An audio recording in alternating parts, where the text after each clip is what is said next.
1st, 2010 has now been called to order. We will have the invocation by Ms. Griffin, which will follow by the pledge. Please stand. Let us pray. Heavenly Father, again, we come before you, hoping that we may obtain your mercy. We are so thankful that you have allowed for us to see another day. And we hope and pray that as we take care of business for these your people, that you would grant unto us the right spirit where the decisions we make will be pleasing in your sight. We ask for a continuous blessing on the United States of America, and that you may find Calcasieu Parish the apple of your eyes. These are the things we ask. The grass withers and the flowers faded away, but the word of the Lord will stand forever. In Jesus Christ's name, amen. Amen. Amen.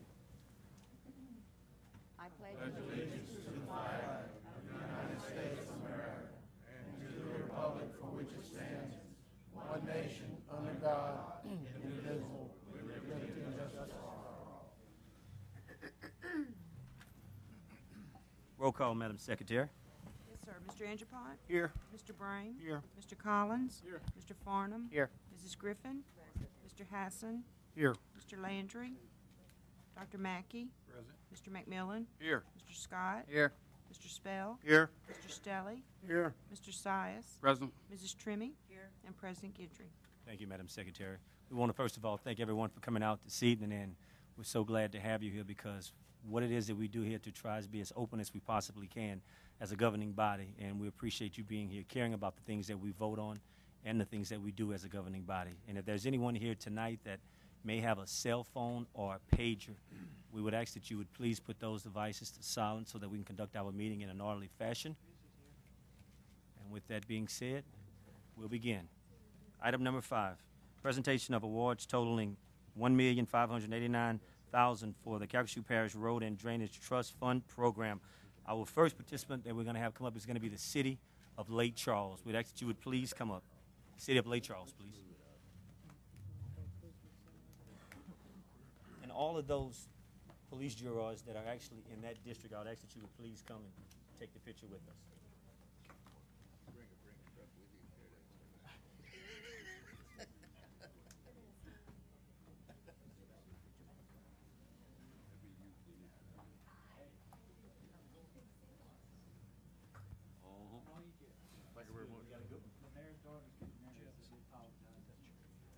I'd rather have Elvis.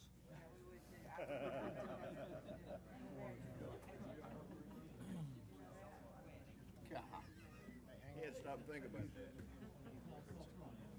Chris. He's substantially in Ward 3.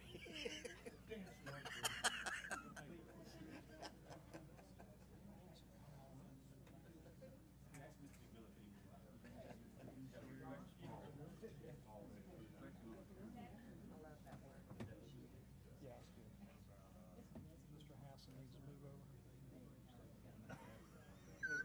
There we go. Why would you want to be in the picture with Ward 3 Joe Harden anyway? I don't understand.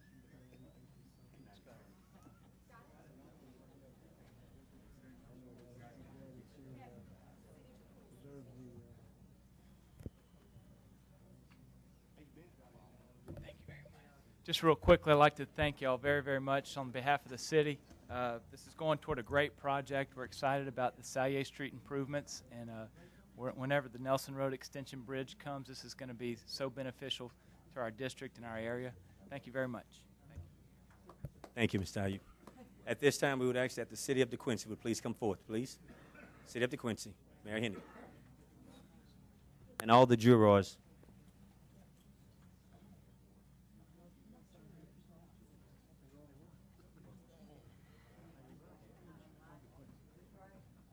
This way just a little bit. Keep coming. There you go. Right there. Right there. That's good.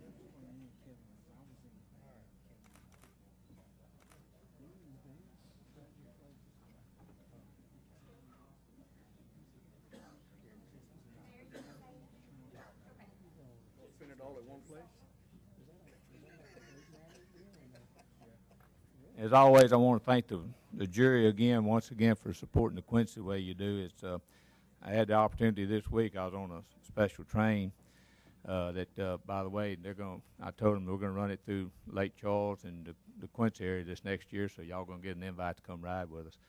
But I had the mayors from other towns on there, and once again, I got to tell them, if you want to find out how to see a jury that works with you and takes care of the towns and the people they represent, come down to Calcasieu Parish, and I'll show you how they do it. But I sure appreciate it, and this will go to a great project, going to benefit us immensely, and I do appreciate every one of you. Thank you.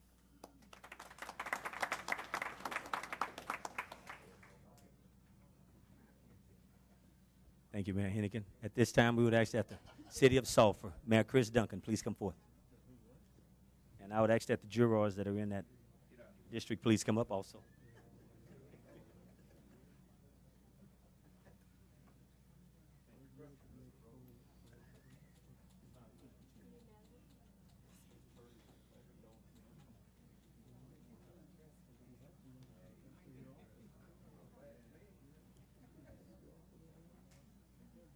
Okay, everybody look at me.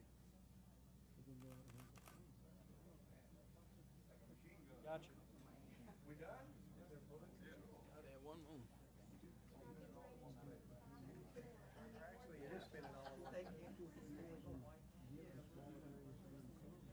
There again, we would also like to thank the City of Sulphur. Where's Hal?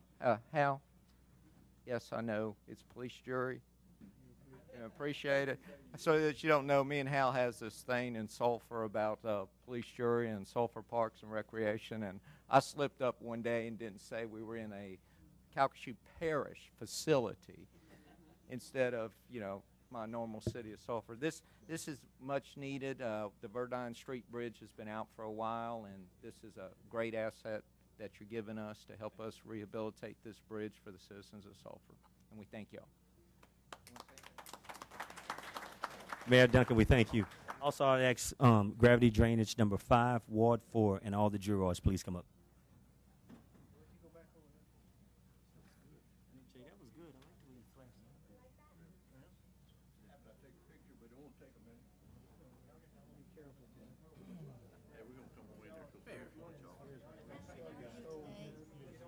What you said, Gene?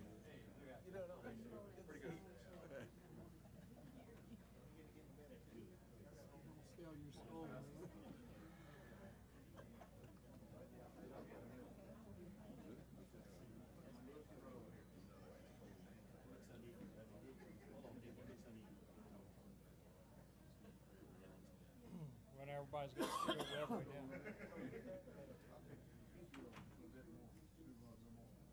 That's good. That's good right there. All right.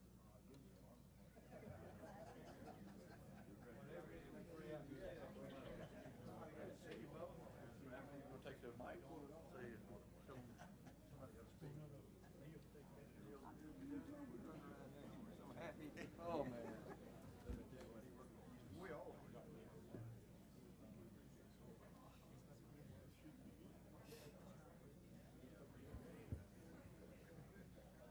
Gavin, you're going to have to reconvene. You're going to have to reconvene. We want to thank the I would ask that all the jurors. Holy Jury for helping us get this through. We got a project for it right away. We're going to get started on it. And thank you very much. Thank you.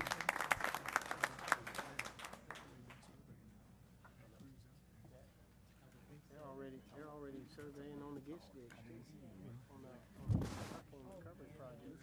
We're taking that shovel-ready serious.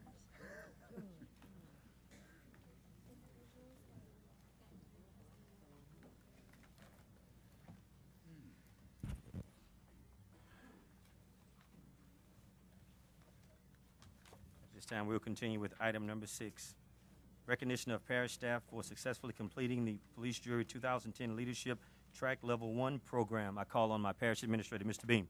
Thank you, Mr. President. This is a really special night for us. We, 2-3 years ago, maybe even longer, we started talking in great detail about the need for a leadership track within the police jury. And this is to develop our staff, especially our supervisory staff, give them the tools they need to do their jobs because they influence so many people in the running of your day-to-day operations. And I'm proud to announce that this is the first charter group that's gone through the course that was set up. This was, I believe, 6 sessions that started in January, completed earlier this month. And we felt it was important enough to have you recognize them here at the jury and see who they are. And what I'm going to ask Amina Trahan to do is come up. Amina has done a great job with this. She's in Human Resources, and she spearheaded this along with Cheryl. And she's going to actually introduce each of the graduates, if you will. And I will go ahead and ask President Guidry to come down as well, and you will be handing out what I believe is a group photo recognizing their accomplishment. I will also ask at the end of Amina's comments that each of the people who are recognized can actually walk up here like the previous item, and we'll take a group shot here as well tonight. So with that, I'll just ask Amina to come up and give a brief overview of the program and what it entailed. Thank you, Mr. Beam. Hi, my name is Amina Trahan, and I handle the training for the police jury.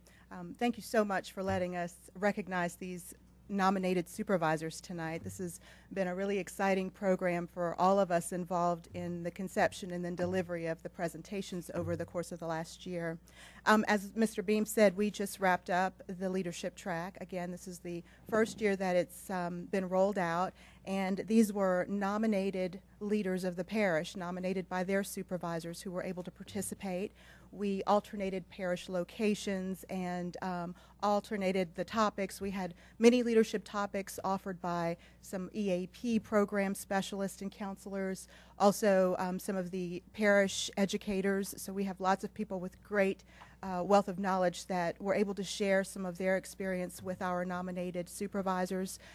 It was a great program. The comments from the participants and from the nominators have all been overwhelmingly positive, and I consider it a success for all of those who were involved. So we're very happy that we can announce that there will be an advanced leadership track offered for those who have completed this first leadership track, and we're going to also invite newly nominated supervisors to attend the first year program in 2011 as well. So it's exciting for all of us, including the folks who've completed the track. So thanks for having us here tonight. And I do have some certificates. If you would be kind enough to hand those out with me, that would be great. Thank you so much. And I'll call up the supervisors who've completed the program. So with that said, Jason Barnes.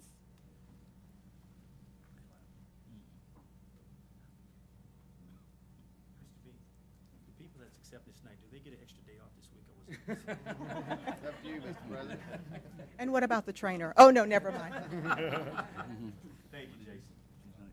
Leslie Beatty. I'm not sure if everyone could make it tonight. Maggie Bello. Cliff Bruhard.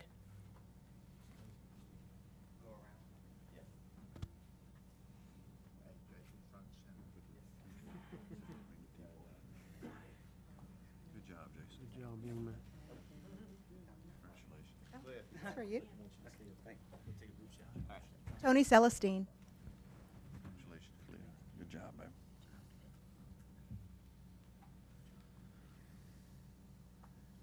Could have dressed up.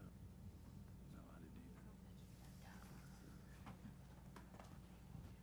Jason Shomo. No, he's an engineer. He don't have to dress up. Tom Clement. Mary Conway.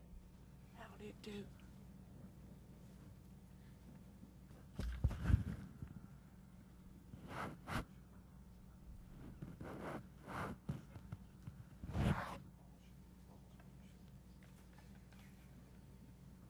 Myra Delacroix.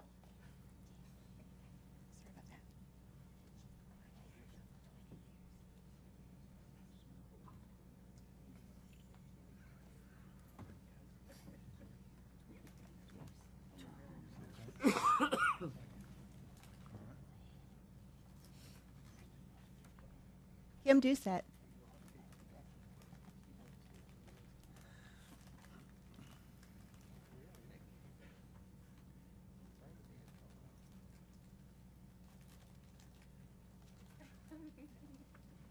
Juana Felton.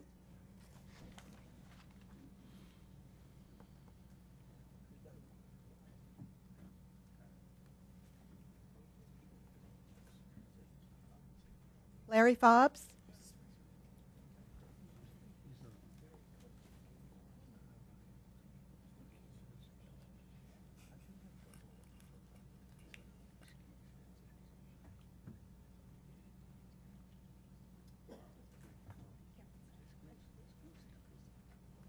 Scott Harrington. Eddie Hebert. Tom Hafer.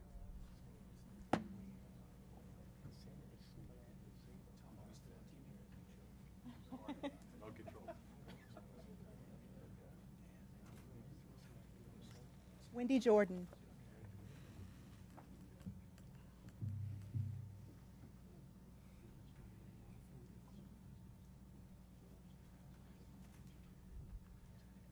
Chris Kramer. Greg LaFleur.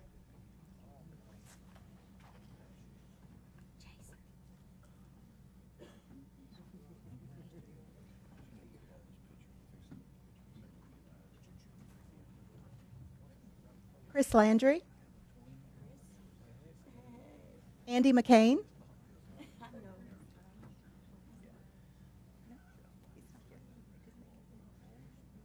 Cindy Murphy. I think Cindy's planning a wedding. Becky Poole.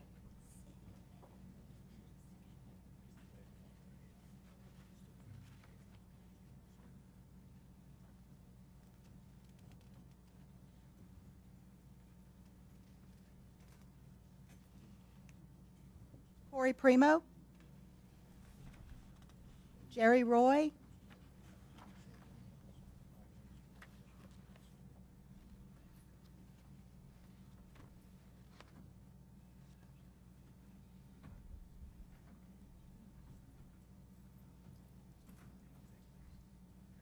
Stephanie Simeon.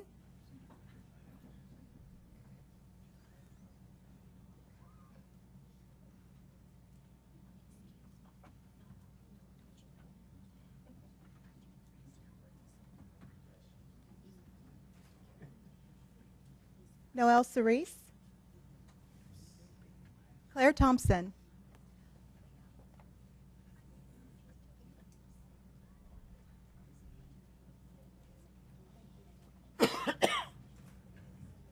Dane Tilley. Tin Tran. Catherine Vincent.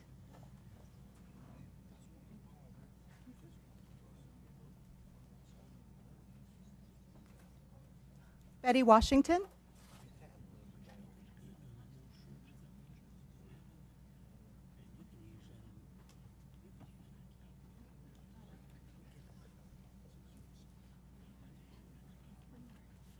And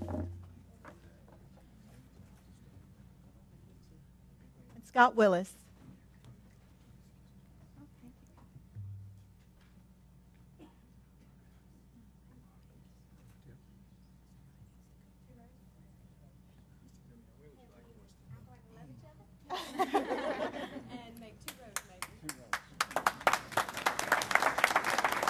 Let's give all the recipients a big round of applause. Great job.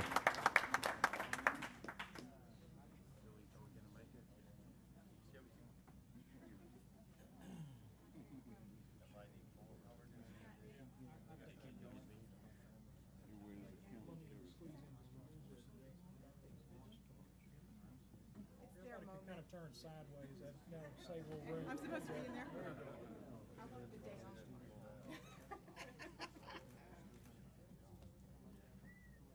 Thinking ahead, aren't you? I'm trying. Thank you so much.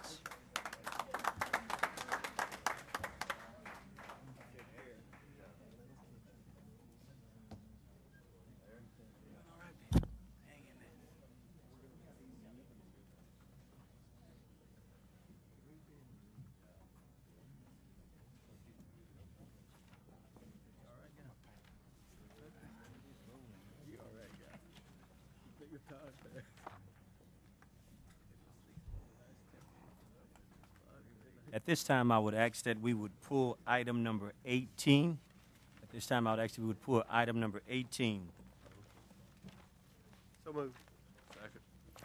Item number 18, take appropriate actions on RZ 07-008-10, with added amendment. 6015 Bro Road in Ward 7, which is a request by the Louisiana Airboat to rezone from C1 light commercial to C2 general commercial to allow commercial development, airboat sales, and tours. Mr. Hassan. Thank you, Mr. President. What we would like to do is add the following stipulations: that the business will operate only as sales and office. There will be no repairs, service to include firing of engines or tours at this location. Second. Go right ahead. I've talked with all parties involved, and they seem to be in agreement on that. Form a motion. That's my motion to include. Mr. Vickers, we would keep the other two stipulations to adhere to the plan. I mean, that shouldn't be any. Yeah, adhere to the site plan, that'd be. Right. Just to correct the second stipulation to include this, Yes. what I just said, so. Thank you, Mr. Hassan. I have more discussion. Mr. McMillan. Yeah, I would like to call Mr. Floyd to the microphone just a second. He had a question earlier on some signage, and being how he is a new vendor in the state of Louisiana, we want to welcome him. I know that his airboat products are some of the best airboats out on the market, so having him there as a sales office would be a good thing for this parish on the revenue aspect. And Mr. Floyd, I just want you to understand this, and what Mr. Hassan said, this is basically just sales. There will be no firing up of the airboats. There will be no tours run out of this. It's just going to be sales, no service going on in there. If you're going to do that, you'll go back over to your Orange location, correct? That's correct. I don't have any problem with that at all. Okay. And But at this time, I would like to ask that, to make sure that we can put up an appropriate sign, whatever your regulations may be, just to put a sign on that. And that's the for reason I wanted to sales. get you to the microphone. And Kevin, you might want to get his name and address for the record. Wait, sir, could you say your name and address for the record, please? Yes, sir. My name is Stan Floyd, and I live at 433 Letcher Drive, Orange, Texas. Thank you. And that's why I wanted to have you up here, because Mr. Vickers could let you know on the signage on what's going to be available for you to sign. If, I'll turn to Mr. Vickers. Yeah, well, it'll depend on what type of signage it is, but what I would suggest to you is that you come in and see us, and then we'll work with you on getting the sign permitted. Okay? That's all I had, Mr. President. Thank you, Mr. McMillan. Is there any other questions by the jury? All right, we have a few. I have one. Go ahead, Mr. Scott. Yeah, Mr. Vickers, on this, he can still sell tours out of Calcasieu, but he'll have to go take them in out of the Orange location, right? Correct. Okay, thank you. Okay, at this time, we have a few more speakers, so thank you. And I'd call on this time Mr. Russell J. Lejeune. Please come forth. Mr. President,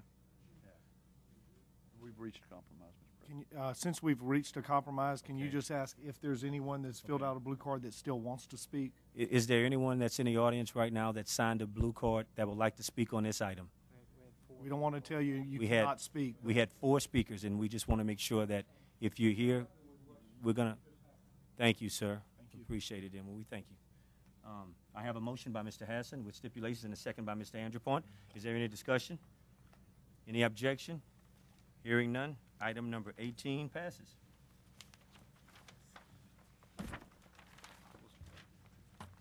Back to item number 7. Take appropriate actions on applications for liquor and beer permits. Mr. Vickers. Mr. President, we have 39 applications for approval tonight, and we recommend they be approved. I have a motion by Dr. Mackey and a second by Mr. Hassan. Is there any discussion? Any objection? Hearing none, item number 7 passes. Item number 8, consideration approval of all payment of current invoices. I have a motion by Ms. Griffin and a second by Mr. Andrew Point. Is there any discussion? Any objection? Hearing none, item number 8 passes. Item number 9, consideration of approval of minutes of the regular meeting of the police jury dated September 23rd, 2010. I have a motion by Ms. Griffin and a second by Mr. Andrew Point. At this time, I would call on a point of personal privilege by Mr. Hassan. Thank you, Mr. President. Many jurors know last Friday there was a horrible odor coming from the Kim Waste landfill. I've asked Mr. Grimion to come give us a report on that so the people can see that on CGov. They'll know what exactly happened, and I believe Mr. Aiken with DEQ is also here to answer any questions. That's correct. Dick Grimion, Director, Calcasieu Parish Office of Homeland Security and Emergency Preparedness. As Mr. Hassan said, Carlos Fire received a call about 7:20 Friday night about an odor coming from the area. They responded out to Chem Waste and talked to the people there. They did tell them that the odor was coming from the facility, but they had been washing out a truck with what they said was sodium hydroxide, and that the smell should go away soon. It persisted. We got some more phone calls. They went back out there. The Chem Waste provided our office and Carlos Fire with a list of the materials that were in this shipment, the suspect shipment. And going over that list, there was nothing on there that would have indicated it would create a problem like this. And I'm going to let Mr. Eakin explain the chemical properties of why what happened. As some of you said that you smelled it, it turns out that the chemical involved was called ethyl mercaptan, and that's the odorant that's put into natural gas lines so that you can tell there's a leak. It's a very powerful, very odoriferous chemical. It's not an extra hazardous material like chlorine or ammonia or something like that, but it can make you nauseous, and it does cause apparently irritation to your eyes and maybe to your respiratory system. There between 7 o'clock Friday night, about 5 o'clock Saturday morning, 911 received 176 calls on this. The wind was blowing from the southwest, so those calls ranged from early on over in the Carlos area to then to the Sulphur, to the Westlake, to Lake Charles area. One of the questions that's come up is, why wasn't there a shelter-in-place called? With the information that we had at the time, it would not have been warranted because it was not it didn't show on the list of materials that were supposed to be in this shipment. There were out of the 176 calls, there were about 5 people who requested medical attention. Most of those were treated. I don't know what the disposition were on them, but we don't think any of the injuries were serious if there were injuries. But we did receive some people saying that they were sickened and some other people having respiratory ailments. Back to the issue about the shelter in place, I just want to say that we take this very seriously. These things don't happen that often. On a Friday night when there's a lot of outdoor activities going on, the shelter-in-place area, had we called one for this, would have affected everything basically from Highway 27 in Sulphur over to the Highway 14 area in Lake Charles. It would have taken in over 100,000 people. It would have forced the cancellation of a lot of outdoor activities like the Calcam Fair, the Sulphur football game, Westlake football game, and anything else that would have been outdoors. And we didn't think from the reports that we're getting that it was anything other than an irritant. Of course, the next day or a few days later after analysis, different decisions may have been made had the chemical been known at that time. But I want Mr. Eakin to explain the chemical properties that we're dealing with. Just one other thing, ethyl mercaptan is a very powerful, from an odor standpoint, it's roughly 1,000 times more odorous than chlorine.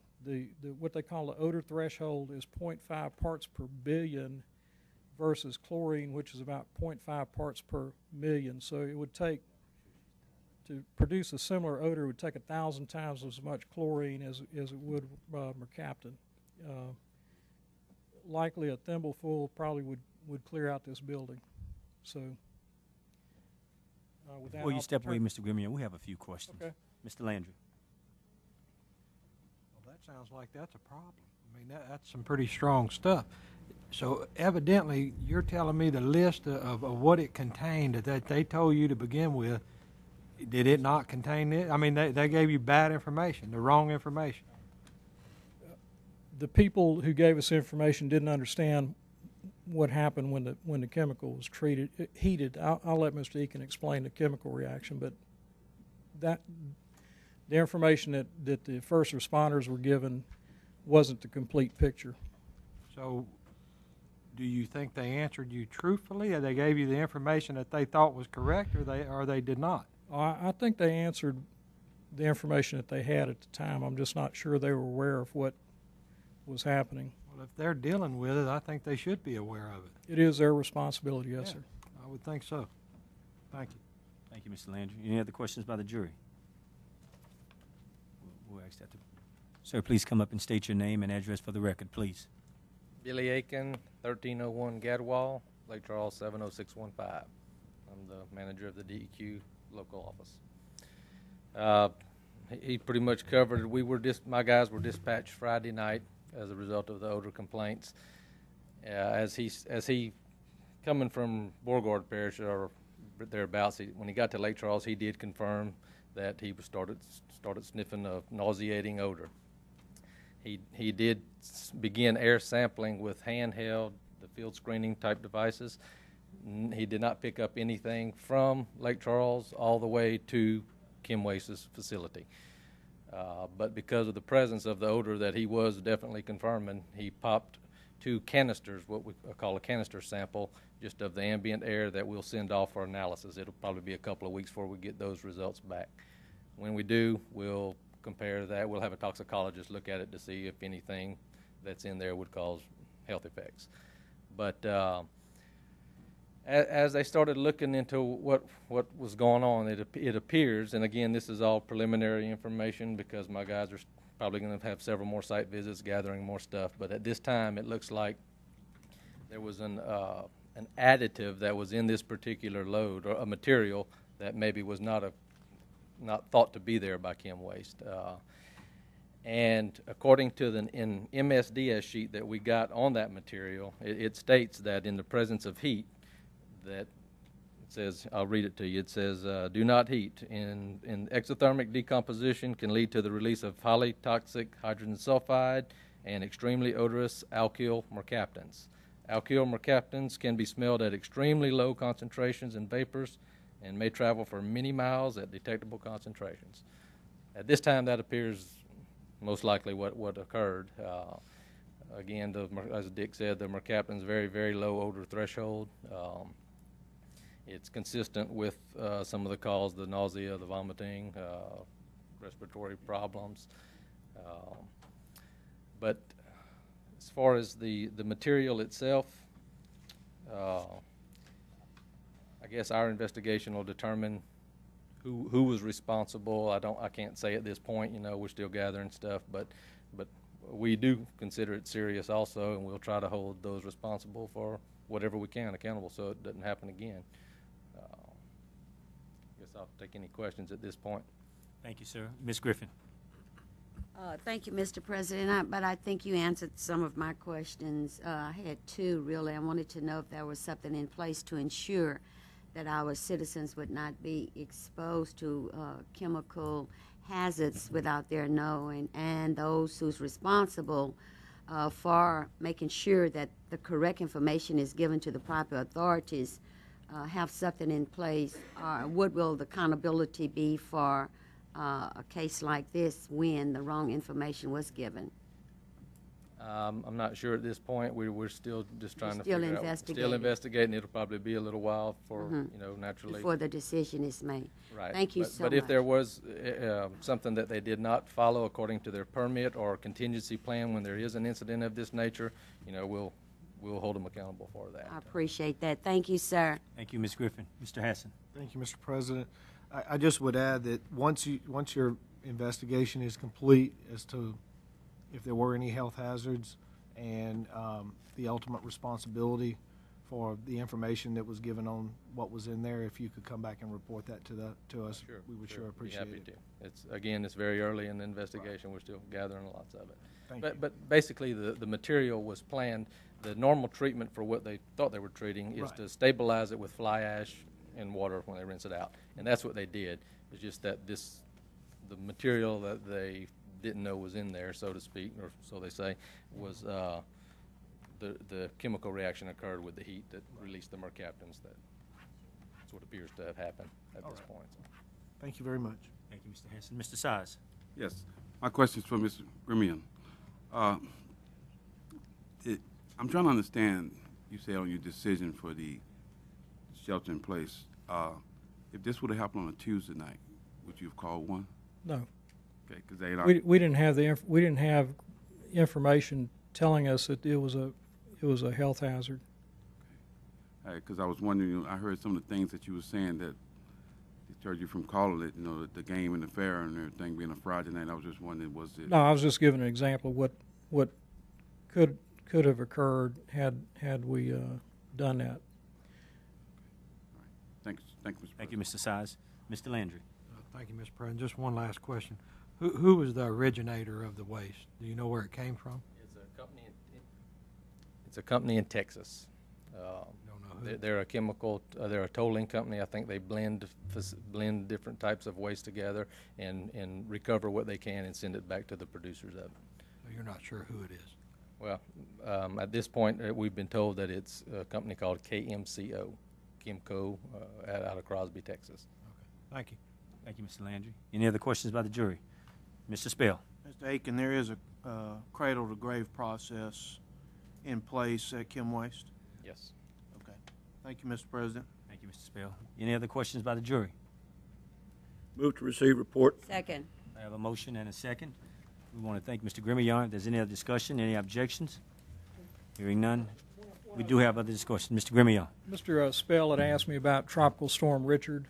We don't think it's going to be a hazard to our area right now.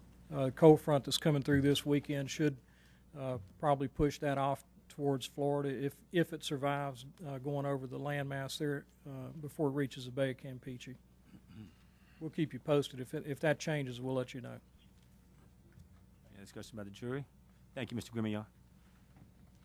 Moving on to item number 10, consideration of adopting a process verbal and resolution promulgating the results of the election held on October 2nd, 2010 for the authority to continue to levy and collect a maintenance tax of 3.27 mils for a period of 10 years, beginning January 1st, 2010 and ending December 31st, 2019 for the purpose of maintaining and operating the Calcasieu Parish Courthouse Complex and Calcasieu Correctional Center.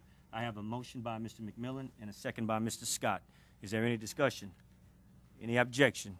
Hearing none. Item number 10 passes. Item number 11, consideration of adopting an ordinance levying a 3.27 mils maintenance tax for parish-wide courthouse complex and Calcasieu Correctional Center as recently approved by the voters of Calcasieu Parish on October 2nd, 2010.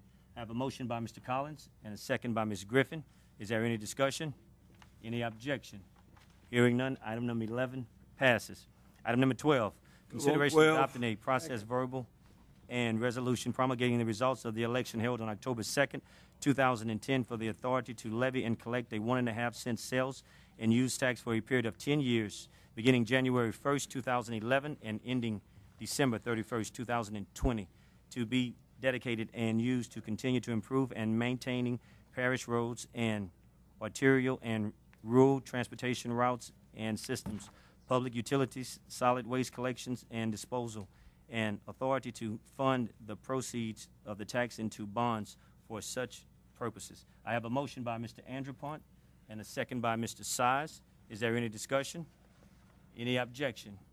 Hearing none. Item number 12 passes. Item number 13, consideration of adopting an ordinance leveling a 1.5 cent sales and use tax as preferred in the foregoing agenda items as recently approved by the voters in Calcasieu Parish on October 2nd, 2010. I have a motion by Dr. Mackey and a second by Mr. Fordham. Is there any discussion? Any objection? Hearing none. Item number 13 passes. Item number 14, consideration of adopting a resolution in support of the proposed amendment of the Louisiana Constitution Amendment Number 2 on the statewide November 2nd, 2010 ballot relative to increasing the cap currently placed on the distribution of the severance tax on minerals collected by the state, whereby the distribution formula to parishes will be increased, allowing for additional funding to be used for infrastructure, roads, bridges, and other purposes. I have a motion by Ms. Griffin and a second by Mr. Landry. At this time, I call on my parish administrator, Mr. Beam. Thank you, Mr. President. This is an amendment that is on the November 2nd ballot, as stated. There are 10 amendments total. These are statewide. This one in particular, it affects parishes a great deal, so we felt it was important to put this before you. Many parishes around the state, certainly those that produce any oil and gas, which are most parishes to some degree, are interested in this and have a stake in it. And I just thought I'd give a brief explanation, and if you have any questions about it, we can address those. The state, not the parishes, but the state levies a severance tax on any oil and gas extracted from the ground throughout Louisiana. It is not a parish tax, and that is on the companies that produce that, and that goes back to the 1920s. A portion of that is remitted back to parishes where the oil and gas was extracted. Calcasieu was one of them, and by law, the state is supposed to remit back to each parish of origin up to 20% of those severance tax proceeds. The issue, though, is that there is also a cap the state has set of $850,000, which means even if 20% of what, in this case, would be Calcasieu's production amount was higher than that, the most we get is $850,000, plus there is an inflation factor added. This amendment proposal would have the state's the cap basically raised in the first year, which would be 2012, to $1,850,000 that would be allowed to be remitted back to parishes if they have the production, and Calcasieu would. And in year 2 and beyond, $2.85 million. So it's a very significant amount that this would not be any tax increase at any level. This would be simply if the revenues at the state are higher than they are now, so it protects the state as well. This would only be if the forecast for severance revenues at the state level were to go up beyond 2009 level. They will basically share more with the parishes where the oil and gas came from. That's what this is. It's a very good measure for parishes. It would mean basically keeping more money in Calcasieu Parish instead of it going to the state, at no reduction to the state from what they get now. The other factor in this that is important to know is that any of these revenues that would be what they call excess severance half of which would have to be dedicated to roads and bridges in the parish that are allowable under the transportation fund that you already get monies for, which would be very easy to comply with. And it's a solid recommendation to have in there. So it really is a good news story for parishes around the state. Calcasieu, if these revenues statewide were to exceed the 2009 level, there is enough produced in this parish that we would expect to get $1 million in the beginning in 2012, an additional $1 million, and then another $1 million in 2013 and beyond. So that's a good thing for this parish, and several of you have indicated you felt like many other parishes that you want to show your support for that positive vote on that amendment. But with that, I'll take any questions. Thank you, Mr. Beam. Mr. Andrew Point. Thank you, Mr. President. Just to kind of add a little bit to what Brian stated, one of the issues at the executive board meeting that was held 2 weeks ago was the severance tax. And of course, the consensus there was the word tax is kind of a misleading number, so to speak, in that when people look at it, they always say, oh, they want to tax, so I'm going to vote against it. This actually brings money into Calcasieu Parish rather than leaving Calcasieu Parish. So it's really a misleading item on the amendment list. But I think the message that we need to send tonight is that it actually brings money into Calcasieu Parish. It's not costing anybody anything. If we vote it down, then we lose about $850,000 plus another $1 million in another year or so. So the thing that I want to emphasize is that in your associations during the day, coffee drinking or whatever, that you bring it up, and word of mouth hopefully will get out, and this tax I mean, not the tax, but the amendment will pass on November the 2nd. And I'm contradicting myself, aren't I? But it's not a tax. That's the main thing that we want to emphasize to the people of Calcasieu Parish, that it's money coming into the Calcasieu Parish coffer. With that, Thank you, Mr. sir, I Anderson. will yield the floor. Thank you, Ms. Anderson. Mr. McMillan. Thank you. Remember, it's item number 2. And Brian, I want you to talk a little bit more about, first I was thinking this could be with no strings attached, but we have this dedicated. Now, is this something the parish said we're going to dedicate this way, or is this state telling us how to dedicate it? The state requires that for all parishes. This has to pass statewide. Let's just say Calcasieu passed it, but it didn't pass statewide. It won't pass. So, and the dedication applies across the whole state. That wasn't a Calcasieu decision. Does that answer you? Yeah, that was the question I had. But it is road, bridges, and other purposes. How vague is that? Well, I don't know what Well, I guess the question is what are the overall amount could be used for that, but the dedication of half is not other purposes. The other part is really up to what each parish decides it wants to do with the funds. In our case, the funds that we get now from severance taxes goes into the general fund, and we would have to come to you as to how you wanted to utilize that, but we would have to use half of it for roads and bridges, which we already have a capital program for roads, and we could just apply that much more to it, which is very convenient. That was my question. Thank you, Mr. Bean. Thank you, Mr. President. Thank you, Mr. McMillan. Is there any other question by the jury?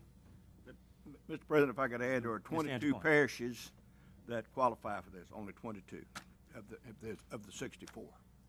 Very good. We had a motion and a second. Is there any discussion?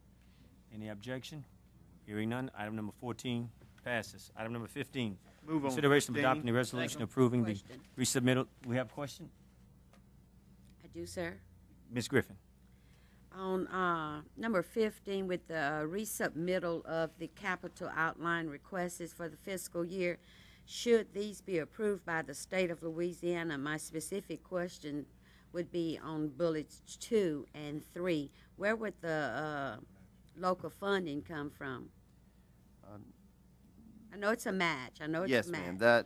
But the question is, where would the local funding, and this is a two-part question, and the local funding, where would it come from, and would this be over a period of time where this money is dispersed?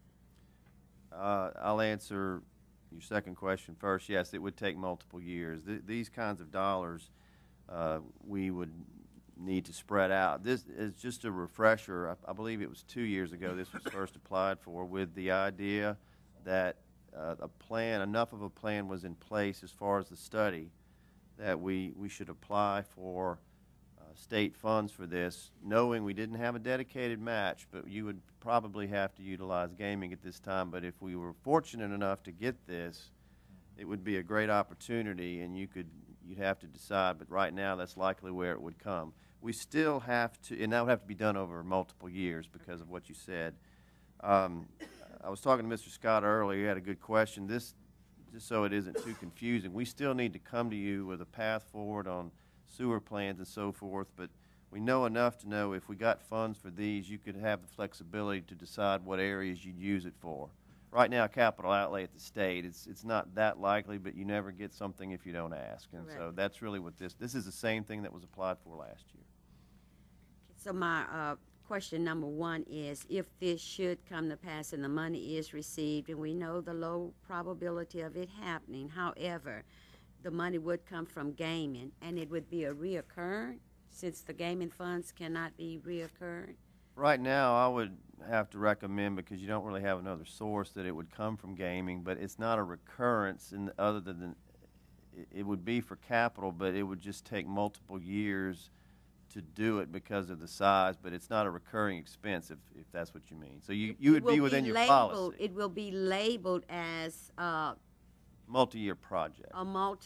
But it will be, every year you will be using the gaming fund money. You would for however many years it would take, that yes. specific program. Yes, Okay, thank you. You know, words, it depends on how we use it. Yes. Thank you. Thank you, Mr. President. Thank you, Ms. Griffin. Let me just read those capital outlay request projects into the record, please. Burton Memorial Coliseum, Moss Bluff Ward 1, wastewater treatment and transport system, gravity sewer trunk mains and pumping stations for South Ward 3 and South Ward 4. At this time, I'll call on Mr. Spell. Thank you, Mr. President. My question's for Mr. Beam. For each of these applications, because these are 3 separate applications, for all 3 applications, have they been assigned a priority number by the capital outlay program? No, they are submitted that with all the other state requests. Do you mean statewide or within Calcasieu? Statewide. No, everybody right now is doing what you're doing and sending in their applications. And so they will look at all of the list, and it's a statewide legislative exercise and the governor to go through the list and decide that. But right now they're just getting all the applications in. So, and it's my understanding of the state capital outlay program that if you don't have a priority number, you don't exist. Is that correct? Yes, the ones that make the cut, if you will, with the money that's there, will be assigned a priority 1 or 2 or 5, and but a lot of them won't even. You're right, get on the priority list. If you don't make that list, you're not in the queue. But even if you make the list, there's different levels of priority, so it's a multi-phase process. It's also my understanding, and I could be incorrect, that if your delegation wants it to be on the priority list, that they could probably get it there if they fought really hard for it. I would say that that's not the case simply because there's not enough money to go around, and our delegation fights hard for that. But there's also delegations all over the state, and there's the pot is much smaller than the people asking for the money. And so it's not a matter of willingness, it's just a matter of not enough to go around is the problem. Have these applications, all 3, have they been endorsed by our delegation? Yes, thank you, Jessica. Yes, we actually, as part of the application, it's required that we have letters of support. Because, and I think you make a good point, if you don't have that locally with the delegation, then it doesn't make a lot of sense who's gonna go to bat. So. And then we've got this before. I think it was this may be the 3rd year, but the answer is yes. They've endorsed this. And my last comment, Mr. President, I've actually reviewed the capital outlay list statewide. There's a lot of things that have been put on that list that have been given priority that just seem a little out of place compared to major infrastructure issues like this. So I'd like to see if maybe there's some progress that we can make on getting these applications assigned a priority number, because even once they're assigned a priority number, it may take 5 or 10 years for them to progress to the priority number required for actual funding. So due to the fact that, no priority number, they don't exist, we're kind of just standing there, not moving anywhere. So I would just kind of like to see if maybe we could do a little investigation with the approval of my colleagues to see what is necessary to at least get it in the priority number system so it's there, it exists, and we can move forward from that point over a period of time. I think what I would recommend, and we can do this informally at any time, is have members of the police jury meet with members of the local delegation, ask them questions about how they proceed in the process when you've especially got multiple projects from maybe cities in the parish, or they represent, of course, the whole region, but and suggestions for how we can help that get higher priority. What is it we need to be doing? And they're, of course, very aware of these priorities from our end, but I think you'd be better if you heard it directly from them, so you could kind of work through that. We'd be glad to set that up. At the discretion of the rest of my colleagues, I would like to request that meeting unless there's someone that would object. I would like to put that request for that meeting in form of a motion, Mr. President. Second. Well taken. We will have that set up, Mr. Spell. Thank you, Mr. President. Thank you, Mr. Beam. Thank you, Mr. Spell. Mr. Hassan. Thank you, Mr. President. Mr. Beam, the South Ward 4, I'm assuming from the waste studies that's going to be tying into the regional regional plant there? Study assumptions are that that would be tied into the Sulphur Regional Plant, yes. Okay. I had brought this up during the engineering report at our wastewater meeting. I feel like now is an opportune time that we need to start that process of getting with the city who operates that facility. I've had several instances where developers were discouraged from tying into the system. You know, we talk about stopping the bleeding. We've had developers that were willing to put infrastructure in, and they were greatly discouraged from doing that without being annexed into the city. And I think that talk needs to begin with staff, whether it's engineering or whatever, to move forward with that. And that is actually our plan. We have to get your okay as a jury as we present some options for going forward, but I can tell you already as a key part of that and probably a first step is to do exactly what you're saying, because any of these plans, Moss Bluff in this case would have to be standalone, but certainly in Carlos and South Lake Charles would require cooperation with those respective cities, and that's already our intent. So that's very much in line with what we would be doing. And we have had discussions, but they've been more informal, and so we would be doing that. And we hope to pursue that very quickly. My purpose in that, we can affect things before we get this capital outlay money for developments that are going on right now.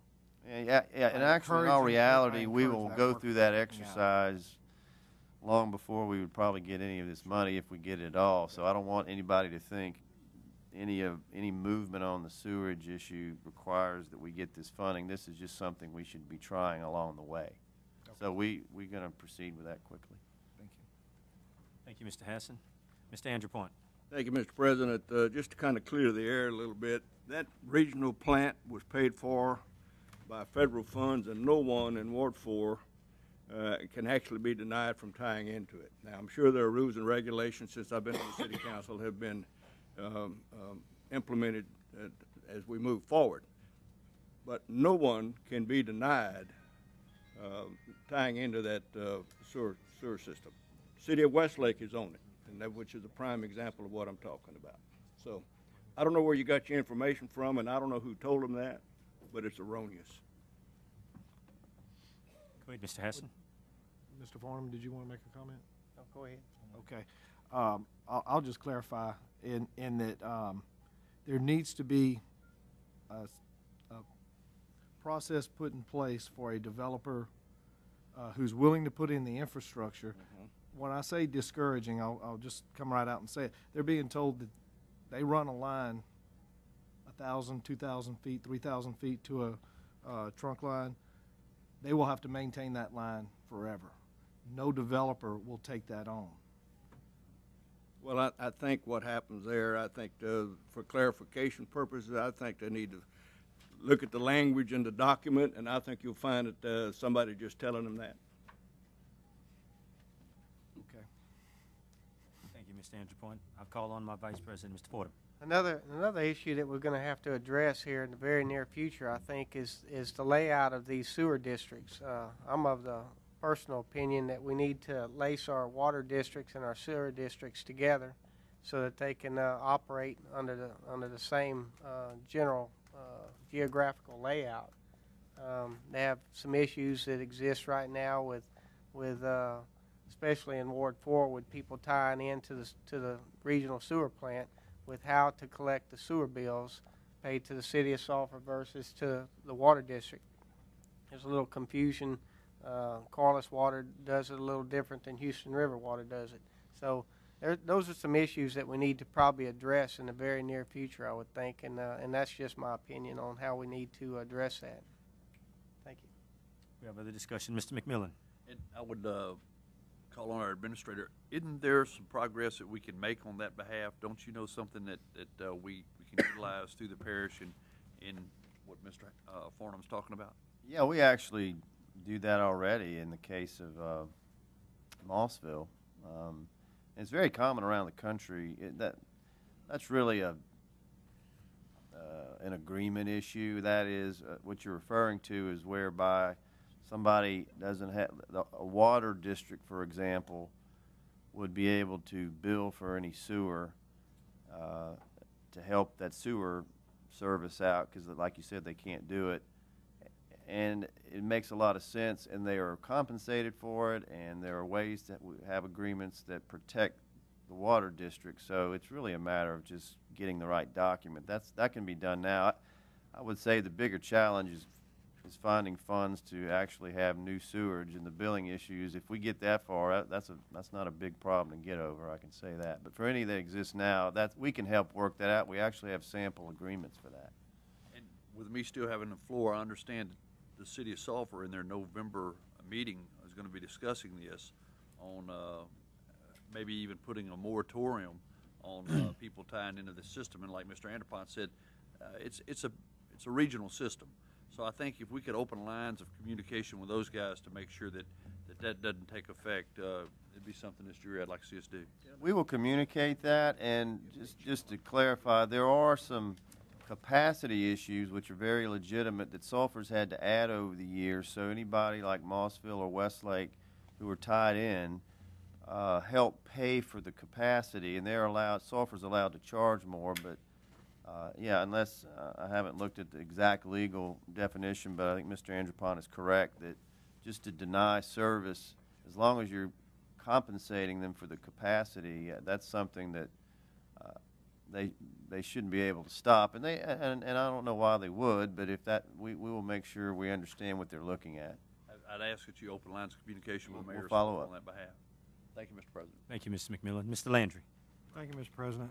I was just going to shut up and not say anything, but Brame down there is egging me on. We can fix it. We don't need 15 water districts. That's the first problem, or however many there are. How many are there? Does anybody know? 8. There's 8. That's problem number 1. You don't need 15 or 8 water districts. And you don't need however many drainage districts that we have. All it should be consolidated. There should be like a utility department in the police jury to handle it. It would be more efficient, and you wouldn't have all those problems that you're talking about. And it should have, I understand the reason that it was created way back when, and it was good. It gave people the service, but we're 30 years beyond that. Thank you, Mr. Landry. Mr. Stelly. I think you're right about that, and I think we should also include recreation and everything involved with consolidation. If we do drainage boards, we should do recreation as well, and fire departments. I agree with you. Thank you. Thank you, Mr. Spell. We had a motion by Mr. Spell and a second by Mr. Collins. Is there any discussion? What was the motion? Was it to consolidate everything? No, it was not. No, it was not. I have to be correct on that, Mr. Landry. No, it was not. Okay. No, I was not. getting excited. No, not at all. There's actually 2 motions. There's 2 motions. We had a motion and a second on that. Was there any? Okay. We're going to vote on Mr. Spell's motion right now. We had a motion and a second on Mr. Spell's item. Is there any discussion? Any objection? Hearing none, that item passes. And the second item we're going to vote on is the one as is that we're discussing now. We had a motion by Mr. Spell and a second by Mr. Collins. Is there any discussion? Any objection? Hearing none, item number 15 passes. Item number 16. Move on 16. Consideration of adopting a resolution authorizing the submittal of a grant application in the amount of $5,000 to Keep Louisiana Beautiful for the purpose of implementing a community project combating litter. Mr. Jason Bowens, did you want to comment on that item? Okay. Please, by all means, Mr. Jason, you always got something good for us to say on those items. Thank you. Jason Barnes, Special Projects Coordinator. We're applying for a grant with Keep Louisiana Beautiful. It's an annual grant that we apply for.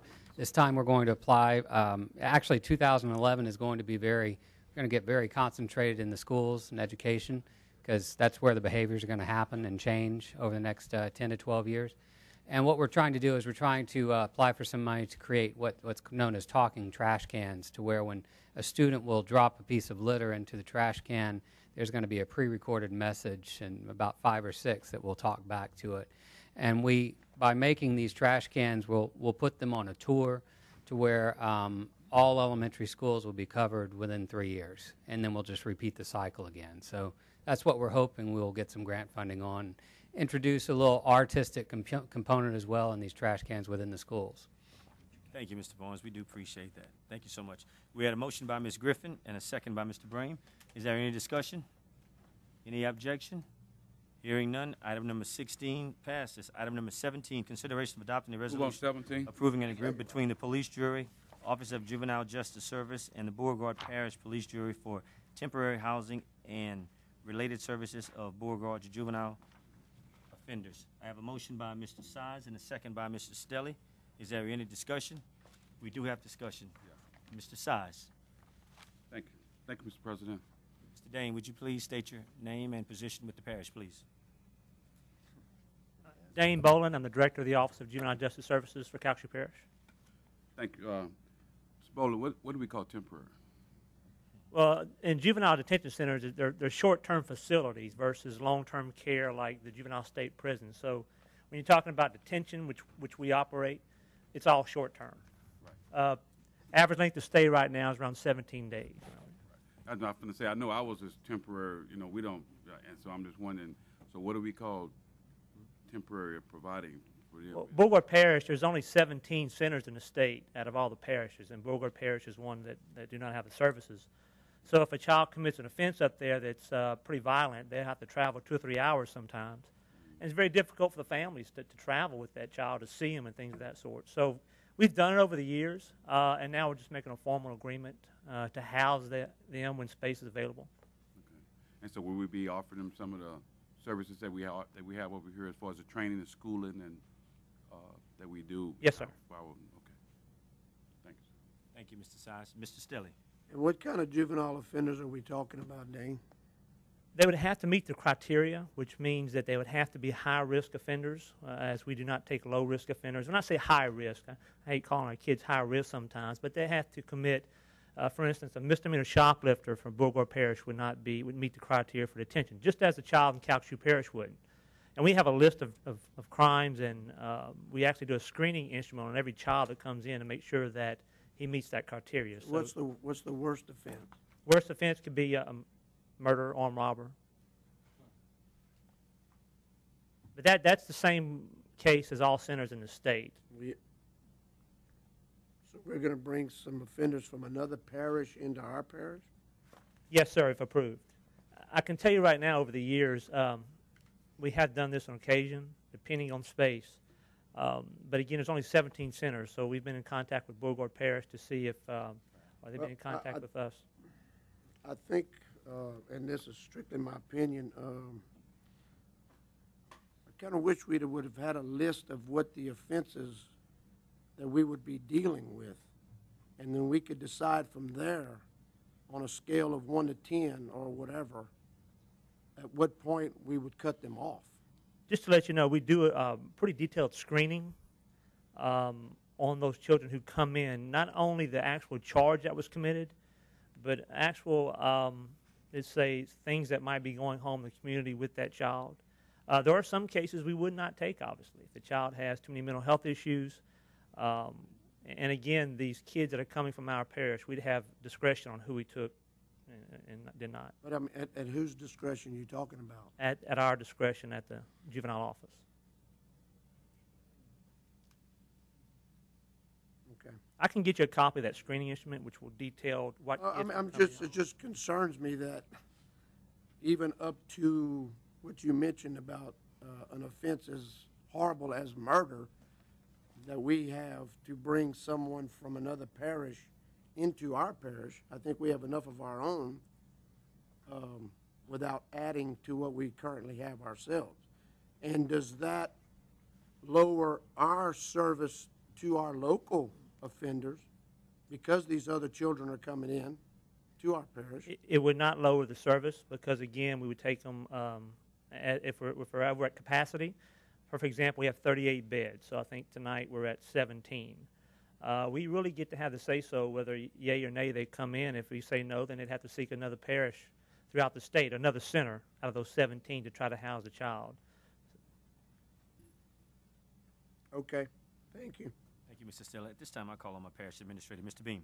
I just wanted to address the issue here. I think Mr. Stelly brings up a good point, but the whole idea with this is it's a good example of what citizens expect from government, and that's cooperation. In this case, it's a matter of we actually have extra bed space because the center has been really good at the rehabilitation factor. We've got so many less that have to be incarcerated. The parishes around us have the need, and it actually helps offset some of our costs. But at any point that it would be a case where we can't have it space, as Dane pointed out, we wouldn't recommend it. And obviously the concern of the danger is a key thing that's been discussed, but it's a really good arrangement if it can be worked out, and you will be compensated for that, which helps both parties. It really does. Well, and if I can still have the Go ahead, floor. Mr. Stella. You I have- certainly agree with the job that department does in particular, does an excellent job. I'm not questioning that at all. It's just whenever I asked at what point do we cut it off? I mean, or just what will we take in? And also that it would not lower the level of service that we are giving our children. So And again, I can promise you that it would not lower the service at all. Okay, thank you. Thank you, Mr. Stelly. Mr. Fordham. Thank you, Mr. President. That too is my concern, that we don't get into a situation, we don't have to take these offenders if we get to a capacity level. I don't want to get in a position to where we're having to increase the size of our juvenile justice center in order to service another parish. We don't want to have to spend a lot of taxpayers' money increasing the size of our facility to accommodate somebody else's needs. The great thing about this agreement is if we take a child tonight from Bogart Parish, then tomorrow, then we can ask that child be released, and they must release that child and find another center. So at no time would we ever have to increase population or bed capacity for out-of-parish children. Okay, thank you. Thank you, Mr. President. Mr. Spell. Mr. President, my question was whether or not Beauregard Parish was compensating Calcasieu Parish for the space, but Mr. Beam addressed that, so I yield. Thank you, Mr. President. Thank you. I do have other questions. Mr. Scott. Yeah, I would just like to say, Dane, if we are a parish that can take in kids and help them, I applaud the effort. And I know what a great job you do out there. And if we can help other parishes, I don't care where they're from, any kid that we could help because of this parish, I'm all for it. So thank you. Thank you, Mr. Scott. We had a motion and a second. Is there any other discussion? Any objection? Hearing none, item number 17 passes. Dane, we thank you for coming in tonight. We're going to go ahead and move on from item number 18, was already taken up earlier. We're going to move on to item number 19. Consideration of adopting a resolution authorizing the submittal of an application in the amount of $300,000 to the Louisiana Office of Community Development Disaster Recovery Unit to be used for the Calcasieu Parish Homeless Prevention Program. I have a motion by Ms. Griffin and a second by Mr. Landry. Is there any discussion? Any objection? Hearing none, item number 19 passes. Item number 20, consideration of adopting a resolution authorizing the submittal of an application to the Louisiana Office of Community Development Disaster Recovery Unit for the purchase of one fire truck for use by Fire Protection District Number 1 of Ward 8, Iowa Fire Department, as part of Calcasieu Parish Gustav Ike CDBG allocation. I have a motion by Mr. Stelly and a second by Mr. Spell. Is there any discussion? Any objection? Hearing none, item number 20 passes. Item number 21, consideration of adopting a resolution authorizing the submittal of an application to the Louisiana Office of Community Development Disaster Recovery Unit for the 901 Lakeshore Hardening Project as part of the Calcasieu Parish Gustav Ike CDBG allocation. I have a motion by Mr. Size and a second by Mr. Collins. Is there any discussion? Any objection? Hearing none, item number 21 passes. Item number 22, consideration of adopting a resolution authorizing the submittal of a grant application in the amount of $155,000 in response to the Louisiana Housing Finance Agency notice of fund availability for the 2010-2011 allocation of Home Improvement Partnership Program. I have a motion by Ms. Griffin and a second by Mr. Scott. Is there any discussion? Any objection? Hearing none, item number 22 passes.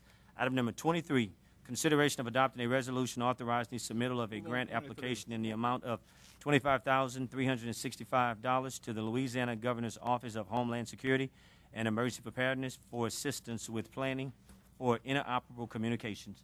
I have a motion by Mr. Collins and a second by Ms. Griffin. Is there any discussion? Any objection? Hearing none, item number 23 passes. Item number 24, consideration of adopting a resolution authorizing the submittal of a grant application in the amount of $94,822 to the Louisiana Governor's Office of Homeland Security and Emergency Preparedness for the support of emergency management activities in the parish. I have a motion by Mr. Stelly and a second by Mr. Scott. Is there any discussion? Any objection? Hearing none, item number 24 passes. Item number 25, consideration of adopting a resolution authorizing the parish auction to be held on November 13, 2010, and further approving a contract between the police jury and Penderson Auction. Move on 25. Auction Services. I have Peterson. I'm sorry, Mr. McMillan. We have a motion by Mr. Size and a second by Ms. Griffin. Is there any discussion? We do have discussion. Mr. McFillan? Thank you, Mr. President. I would like to recuse myself on this vote, being how I work for those guys at times. I'll take it, Mr. McMillan. Mr. Landry, I know you would have a comment on that. Mr. Landry. You have more than one job? I didn't know that. 4 others. Wow. Thank you. That's amazing. We have a motion and a second on that item. Any other discussion? Any objection? Hearing none, item number 25 passes. Item number 26, take appropriate actions on bids received by the parish purchasing agent on October 6, 2010 for one new unused lowboy trailer for the use by the Division of Engineering and Public Works. I have a motion by Ms. Griffin and a second by Mr. Collins. Is there any discussion? Any objection? Hearing none, item number 26 passes. Item number 27, Move on take appropriate 27. actions on bids Second. received by the parish purchasing agent on October 12, 2010 for construction of the Southwest Louisiana Entrepreneurial and Economic Development Seed Center. There were 6 applicants for that job. The project architect recommended that the low bid in the amount of $8,884,000 of Bassett Development Corporation be accepted. I have a motion by Mr. Fordham and a second by Mr. Scott. Before I go on, we do have comments by our parish administrator, Mr. Beam. I'll go ahead and let you complete that. It was just a comment after you take action on this. All right, then, any other discussion? We do have discussion. Mr. Scott. What was the budget number on that, Brian? Do you know? Yes, it was actually, for the construction, $11 million. So these are great bids. Cool. All right, thank you. Is there any other discussion? We do have discussion. Mr. Landry. I just had a question. Do you know when will they start, Brian? Well, that was it. Once you voted on that, I was just going to mention That's all right. You can wait. Go ahead. I'll go ahead. Wait, Mr. The groundbreaking is scheduled for next Wednesday, the 27th at 1:30. And as far as the construction date on that, it's being fast-tracked. I believe it would probably be in November, early December. It's moving quickly. Yeah, it's a 2-year project, and with some luck, we'll finish that a little early, but we feel like we need that as an estimate of time. Thank you, Mr. Landry. Mr. Porter. Do they have an estimate on how many construction jobs that's going to bring? I don't. If Dean is here and has any idea of that, he certainly can Just maybe a tell. ballpark number? It's a large project, obviously. When we think about what this police jury has taken on as far as non-road projects, it's one of the biggest ones you've done, other than the jail. Now, it will be the property of McNeese when it's completed. It won't be a police jury owned building. It's on McNeese property over behind what is the Smoothie King and McDonald's area, right behind that. I guess it's a good thing if it's going to start that quick. It'll inject a little Christmas cheer to a lot of folks. I don't have exact numbers, but let's just say it's substantial in terms of a project, and that is not only the bids coming in, but obviously putting people to work is a very positive thing. And the whole idea of the Seed Center, it's got an incubator in it to promote businesses to start and expand, starting small, and it's a positive all around. Very good. Thank you. Porter. At this time, I'd like to recognize a good friend of ours just walked in, Mr. Kenny Stinson, the mayor of Vinton. I'm not mistaken. Oh, I'm sorry. Did we give you a check tonight? I think we've got one coming. I think we may have one coming for you soon, though. Thank you for coming, Mayor. We have a motion and a second. Is there any other discussion? Any objection? Hearing none, item number 27 passes. Item number 28. Move on 28. Consideration of adopting a Second. resolution of condolences to the family of Mr. Richard Russell Butch Roberts Sr. And we want our heartfelt sympathy to go out to the family, and we want to keep them in our prayers. At this time, we have a a motion by Mr. Spell and a second by Mr. Hassan. Is there any discussion? Any objection? Hearing none, item number 28 passes. Mr. Guidry? At this time, Mr. President, go ahead, can I Mr. just point out, many of you know this already, but in case you didn't, Butch Roberts was a long-term facility director for the library system. He did an excellent job. He gave years of great service to the library, and he's, of course, going to be sorely missed. But for those who didn't know that, that was his position. Thank you, Mr. Beam. At this time, we have an emergency item that I'd like to take up at this time. If that'd be okay with my jurors, please. Please review the item printed below for your consideration. The chair will entertain a motion to suspend the rules to allow this item to be added to the agenda. I have a motion by Mr. Landry and a second by Mr. Hassan. Are there any comments from the audience at this time? Are there any comments from the audience at this time?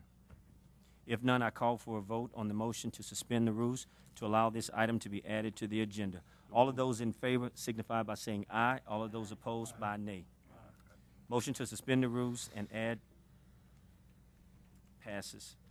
Item number 1 is consideration of adopting a resolution requesting the United States Postal Service to delay any potential relocation of the Lake Charles Mail Processing Center until after the USPS impact study currently being performed is completed in order to determine the effects on mail delivery for customers served by the processing center and to allow any opportunity for the public to provide comments before a final decision is made. I have a motion by Mr. Fordham and a second by Mr. Landry.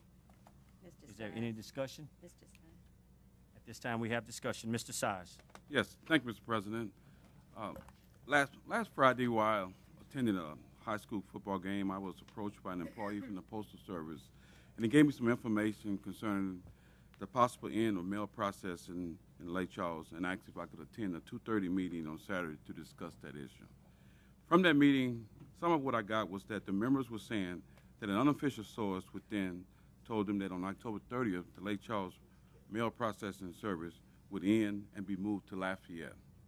I also learned that this similar action was taking place in Alexandria, but was delayed due to the process that they have in place that requires a study to be done. And after the findings, they would know more about whether that was the right decision that they made.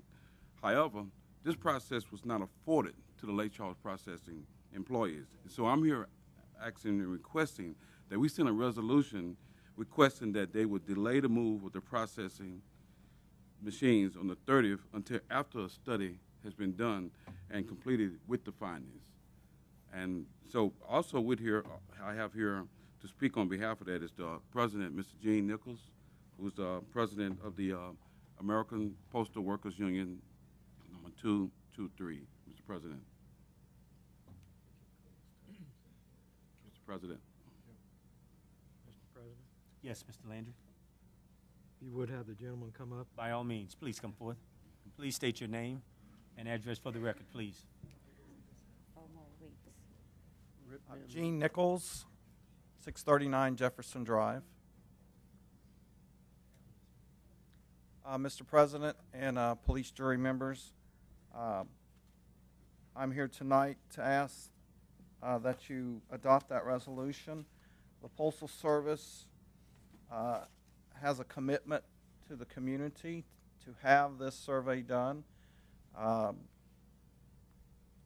They're saying that they're in the process of doing it. Under their own guidelines, the Postal Service should have had a meeting with the public prior to starting it.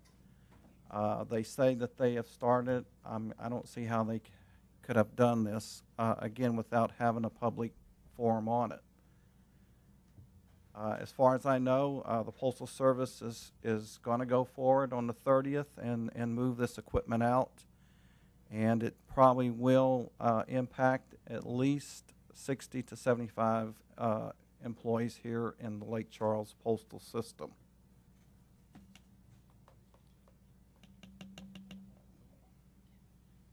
Yeah, I have one other question before we get to our other jurors. I was listening the other night, and I think one of the comments that were made was said that, well, it wouldn't be a loss of any jobs to the employees that are employed there now. I'm a little bit confused now at what you're saying versus what was, I think, Well, said what I'm saying is you're going to have at least 75 employees impacted. Due to our collective bargaining process, we have a no layoff clause. So in the impact statement that the Postal Service has served the union, they have opened up a transfer radius of 300 miles. So these employees will be moved and they're guaranteed a full-time job to wherever the Postal Service finds work for them. It just will not be here in Lake Charles. So you're saying a family that's been here? I've worked for the Postal Service 30 years. I've received a notice as well.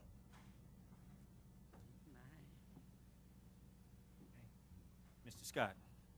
You're saying you received a notice as of October 30th you could be relocated? That's the notice you received? I received a notice in August that it's called an accessing notice, and that my name has come up on the list and I'm due for accessing. I mean, I'm all for trying to help people and keep their jobs. I know that times are hard, but I mean, we all know the United States Postal Service ain't making any money. I mean, they go worse and worse every year as far as how much money they're losing. So somewhere they're going to have to do something drastic to change what they're doing. I'm glad they didn't allow them to go up another 2 cents on a stamp last week. But somewhere they're going to have to make some changes to get more efficient at what they do. I know we got a great postal service and they're doing it, but it's not a Lake Charles United States Postal Service. It's a U.S. Postal Service. So they're going to have to make some drastic decisions, and people are maybe going to have to move, but it happens in every kind of business. Hey, you want to keep your job? We need you to move here. It happens at different places. So I'm all for trying to help, and I'm okay with the resolution, but I would hope that the Postal Service does what it takes to get this under control for our country's sake. Thank you, Mr. President. Thank you, Mr. Scott. Mr. Landry. Thank you, Mr. President. I would say you don't have a job if they're telling you got to move, you got to travel 300 miles. I mean, you know, you don't sell your house and all that. I would agree with you and disagree with what they had to say. I'm still mad that we lost our mark. You know, I mean, you mail us, Postmark, yes, sir. In Lake Charles, and it says Lafayette. I mean, I've got a problem with that. So I mean, now that was bad enough, and now you're telling me they're not even going to process the mail here, and it's going to be done in Lafayette. Heck, why don't they close the one in Lafayette and do it over here? I mean, I hadn't lost anything in Lafayette, personally. It will not just be the impact of employees leaving here. It will be the impact of the monies. You're also going to have contractors that are contracted by the Postal Service that service will no longer begin here. It will begin out of Lafayette. So with that, you're going to have contractors that will move as well, and their monies will be spent in that market, not here. Ms. Griffin. Thank you, Mr. President. May I direct this to Mrs. Size, please? And for the record, I'm totally in agreement to support the workers locally by any means. May I, Mr. President, address Mr. Size? Have you also considered, or would you like to consider also asking our Southwest congressional delegation to get involved, since this is on a federal level also? Of course. And perhaps the state of Louisiana, so that it would be more effective. And It's they are just a suggestion. Yes, and a portion of it, they are involved in that. At the meeting, We did have a state representative, Franklin was there at the meeting, and also we did have Mr. Hill from Congressman Boustany's office that's there, and so he's been in communication with them. But yes, I would definitely like to have them informed and be a part of our resolution. You know, Mr. President, may Yes, I? Ms. Griffin. Mr. Size, would you agree to let the staff maybe get involved to find out how all three entities, governmental entities that I've just mentioned, could do this together? Brian, can we do something like that? Yes, ma'am. Kathy can add that if y'all vote on that as an addition to make sure they're all notified and communicated with. Absolutely. I thank you, sir. I think if the federal government, those elected to serve in that capacity, it'll be more effective. I wish you all well with that, and I'm in agreement with you. By all means. Thank you, Ms. Griffin. Thank you, Mr. Size, also. We also have discussion. Mr. McMillan. Thank you for what you're doing. Thank you for getting the mail to us, and I support you 100%. Thank you, sir. Thank you. Thank all of you. Thank you. Well, Thank you for coming, sir. Before you leave, I have a. Go ahead, Mr. Size. How many people does the Lake Charles Post Office service? How many people does the Lake Charles Postal Service service? Yes. I couldn't give you exact number. I know that we go as far as Grant and as far south as Cameron. To the west, we go Starks and Vinton, and to the east, I want to say Oberlin. And so, that's somewhere around 300,000, 400,000 people, right? Yes, sir. And so, right now, moving that service to Lafayette, do you think that we will still be able? Because I know right now, especially during the wintertime, I know my carrier, he winds up walking out there at night with a flashlight on, you know, that bringing my mail, today's mail, almost on the next day hours. Would that also be a part of the delay of our mails, and you know, with the servicing that many people? Well, we don't really know what the impact would be, because, like I said, the Postal Service hadn't provided us with any survey on how it would benefit our mail service and how economically it would help us. So, right. I mean, until we get that report, we don't know. And so that's what we asked. Why we asking for the resolution? So we need a study so that Yes, we can have a good idea, so we can have the answer, those kind of questions being answered. Yes, sir. Thank you very much. Thank you, Mr. Size. Ms. Griffin. Thank you, Mr. President. Mr. Bean, when you all coordinate with getting with the other governmental agencies, would you try to see if we could send out all of these resolutions together? Yes, it would actually be the same resolution sent Right. to each party. Yes. May I, Mr. President? You have the floor, Ms. Griffin. If Mr. Size would agree with that, I think that would be good. I'm all for it. Thank you. Thank you, Mr. President. Thank you, Ms. Griffin. And Madam Secretary, just for the record, I am in full support of that resolution. Thank you. We had a motion and a second. Any other discussion? Any objection? Hearing none, item passes. Let me go back to item number 29. It's to consideration of going into executive session. I'd ask that all my jurors Move to go in please proceed. executive session. Second. Executive session. Have a motion and a second. Oh, I didn't know.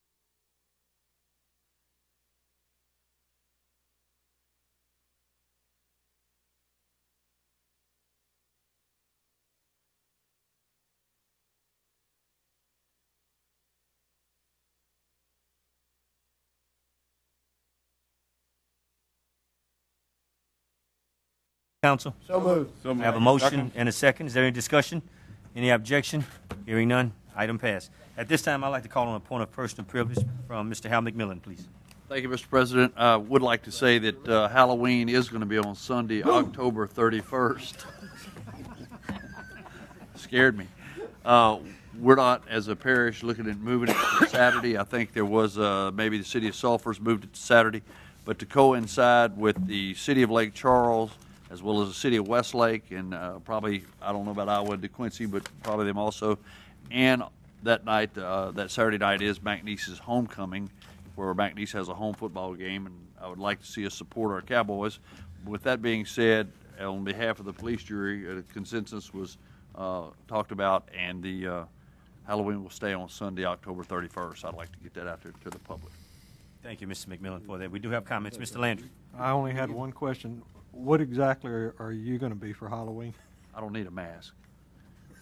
I'd go as me. I'm going to let that go. I'm not going to say anything. I entertain a Mr. motion Landry. to adjourn. I'd call on Mr. Spell at this point. Mr. Spell has discussion.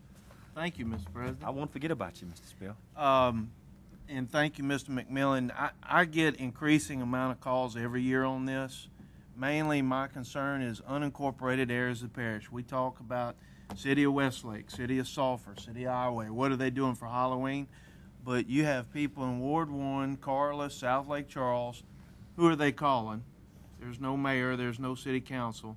So I'm glad Mr. McMillan has clarified this and brought this up, but I would like to see maybe if there's something we can do in the future just to kind of say, you know, police jury sponsoring Halloween on October 31st. So that way people are just out there, their questions are answered. Because there were people called me asking me to change these dates. And, I mean, in the past, I don't really think we've taken any official action on it, have we? So I would like us to keep that under advisement for the future.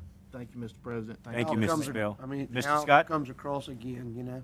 Yeah, I was just wondering, Mr. Yeah. Spell, do you have any recommendations for the Halloween czar? If we need a czar for that? Mr. McFillin. So move on that. At this time, I'll take a motion to adjourn. I have a motion and a second. We're now adjourned.